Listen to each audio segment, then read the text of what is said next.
Not to worry. I have a permit. This just says I can do what I want.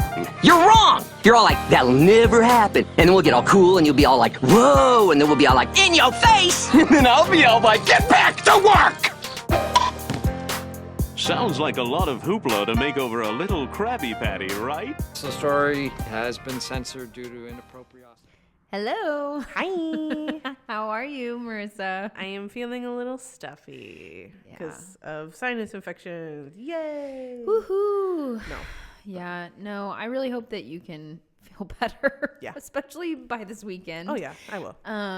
But for those of you who are listening, we're actually recording this on the Monday after Thanksgiving break. You won't hear it till Friday, but yeah, it's one of those days. We're coming back from break. We're all a little bit tired, stuffy. And the reason that we're hoping to get better and feeling good before the weekend is because we are going to the SOACE conference, which is the Southern Association of Colleges and Employers, and it's in Nolens, Louisiana. Yeah.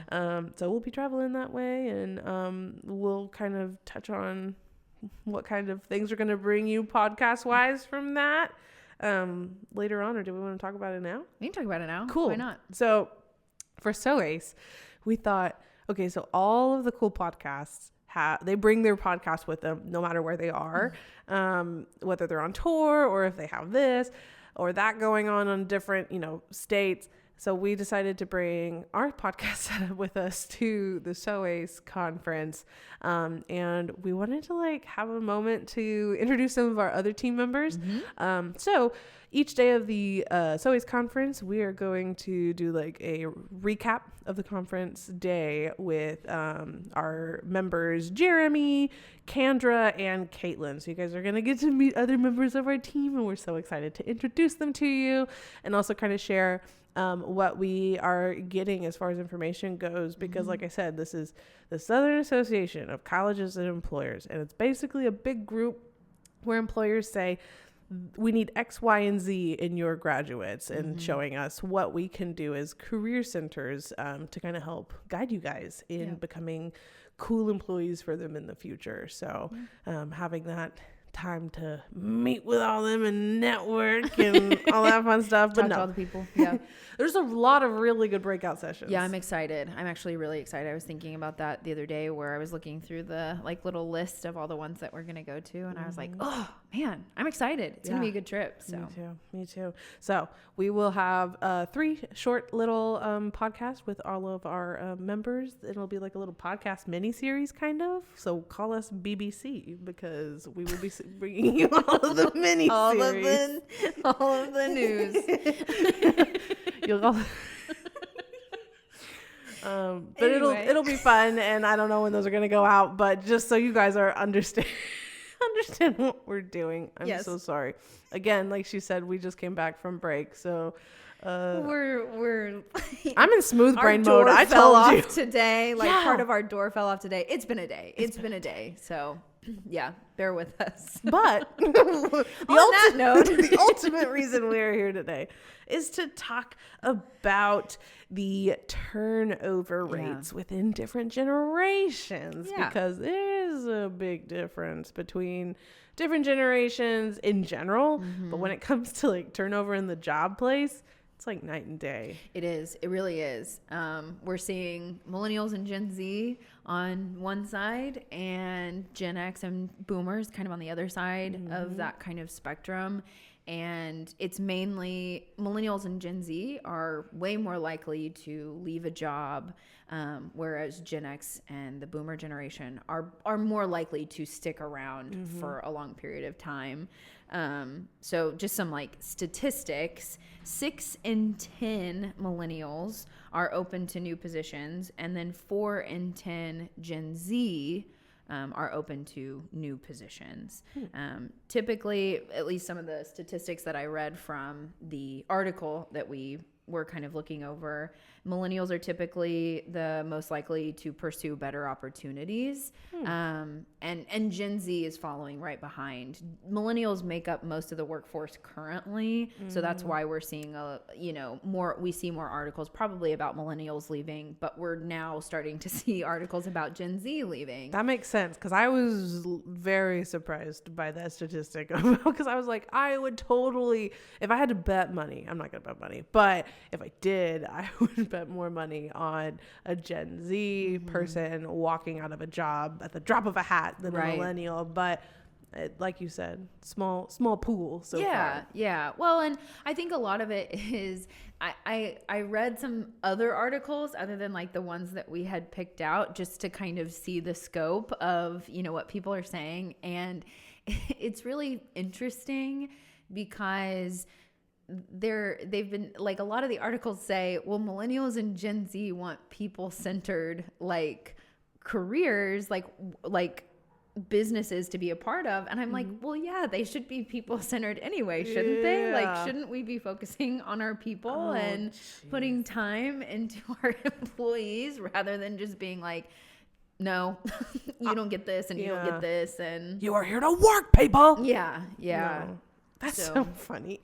Yeah, we're just seeing more demand from these younger generations of, one, there's a lot of financial anxiety. That was a big, like, kind of common thing, is that, like, a lot of millennials and Gen Z, they are afraid that they can't afford to pay for a house, and just cost of living and expenses, groceries, just basic needs.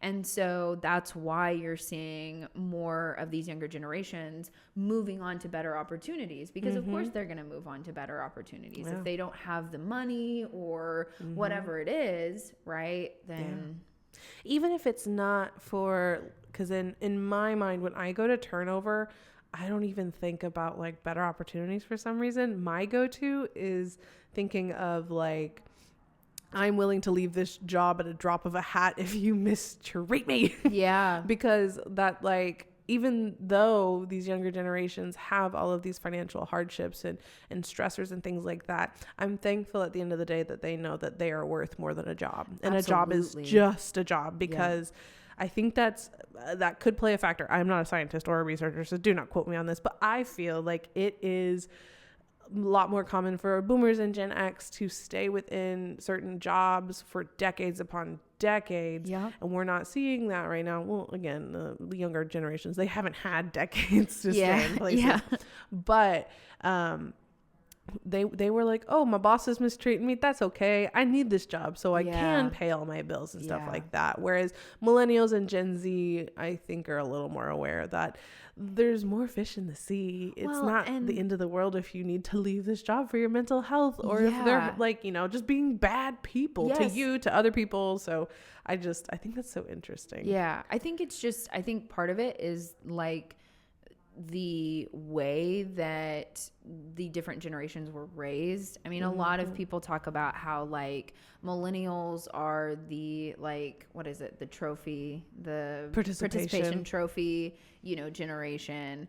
And yes, but also if you think about it in a way, I mean, no and yes. I don't really feel like I got a participation trophy growing up. I'm a millennial, but I don't know. Yeah. Regardless, if you think about it, though, you want, like, millennials and Gen Z really want a people-centered focus. And it's like, yeah, because everyone deserves to have equal pay, have, equal treatment at work, right? Those types of things. So in that way, it's almost like a positive in that sense. Whereas, like, I think Gen X and boomers were very much taught, like, you just deal with it. Yep. You don't complain and you just deal with it. And while there's nothing wrong with that by any means, you also have to think, like, you shouldn't have to deal with that. You shouldn't have to deal with, like, bad mental health or bad pay or bad benefits or those types of things. And I know that more and more companies are going, okay, how do we increase employee retention? Like, how do we keep people, because people are leaving? Treat me like a person. That's all I ask. Well, and, like, so just reading about, like, employee retention. So like a lot of people are leaving, one, because of pay. Obviously that's a big one.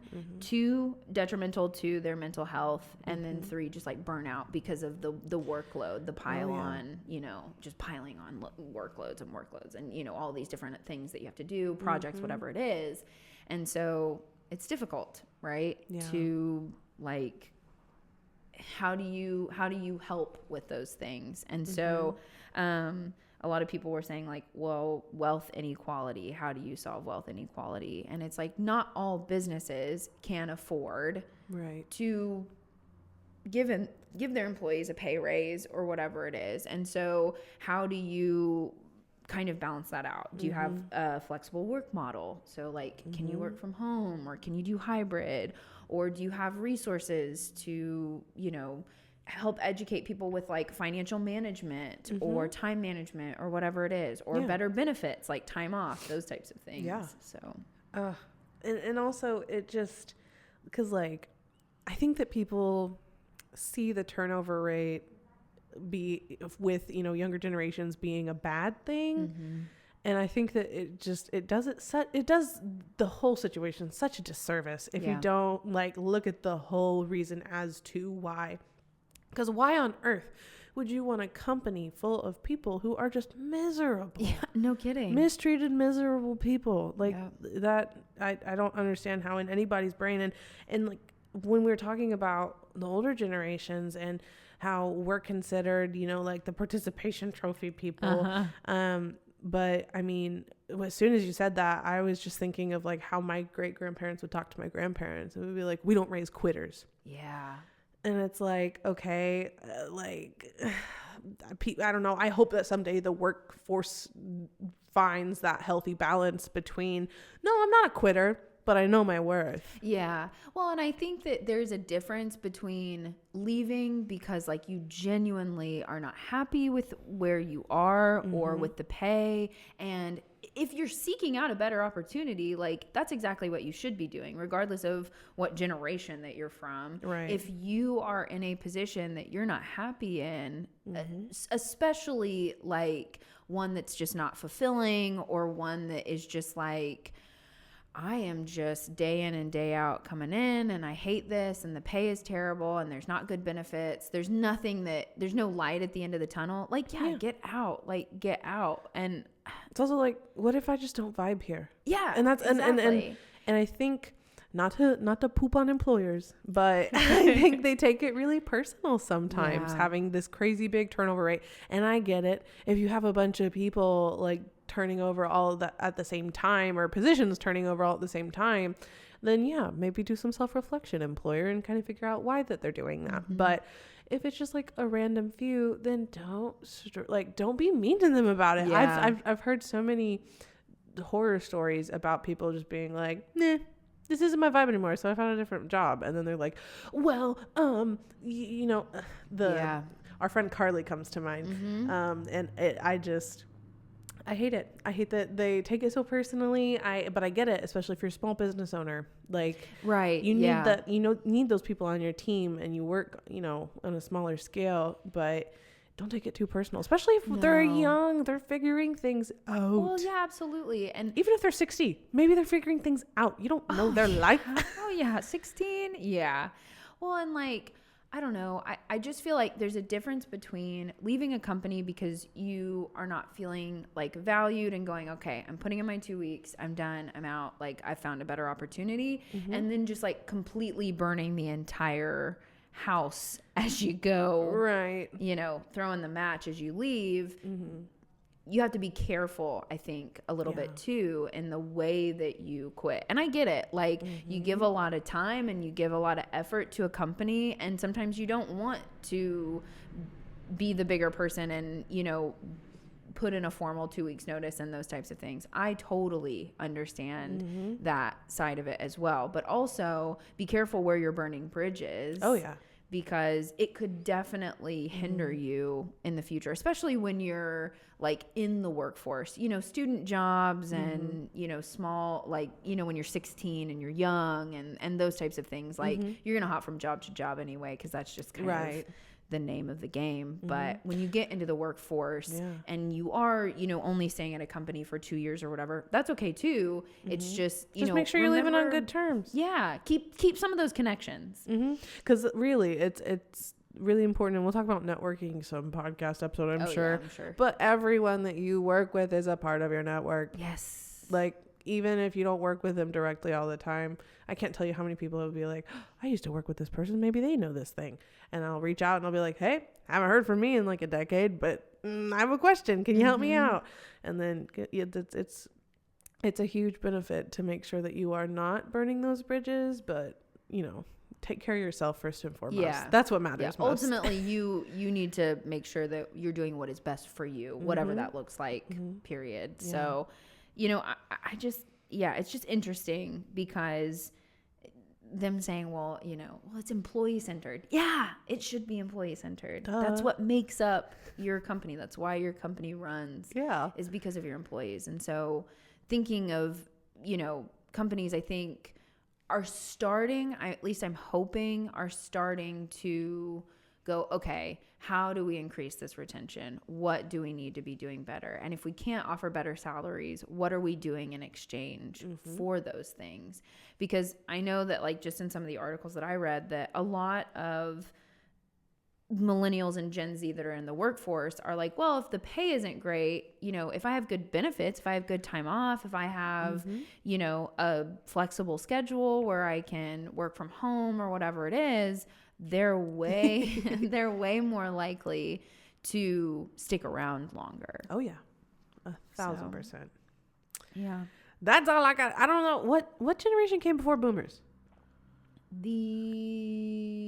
They're called something, and I cannot remember what they're called. Because some of them are still alive. Yeah, I know. I wonder what their turnover rate looks like. I didn't see anything out there about those older generations. I cannot remember what they're called, but yeah, they're also in their own kind of thing. But yeah, we're just seeing more and more of the younger generations going, I don't think I'm going to stick around. And I think something that I've learned just in career services in general, being in this office, is careers aren't linear, right? Period. You are not, like, it's okay if you are not in your dream job right out of college. It's very rare for that to happen. Not saying it can't happen, totally can, but sometimes it doesn't. And that doesn't mean that you can't get to that point on down the line, right? Pursue those other opportunities. And while you are in the place that you're in, get some skills. Are there professional development opportunities? Those types of things to kind of keep you moving. So the silent generation, that's what they're called. Jeremy just showed me. Thank you, podcast thank you, Jeremy. producer extraordinary Jeremy Carney, for pulling that up for us. The silent generation, I guess that makes sense because I didn't see no information about them. Because if they're silent, then how are we supposed to research? They said, Bad. Shh. We're silent. shut up and work. And don't quit. Shh. Shut up. They said, shut. Anyway, but yeah, it's just interesting. I think the silent generation is mostly retired. I don't know. Some of them might still be in the workforce, but Oh my goodness. Yeah. It's crazy to think about. yeah, That's all I got to say on turnover rates. me too. Don't take it personal, but also do what's best for you. Yeah, bro. take care of yourself ultimately. And if there is an opportunity out there that's better for you, take the opportunity. And speaking actually of taking opportunities, have you seen this like TikTok of Gail Lewis, who is the Walmart lady? Everyone salute.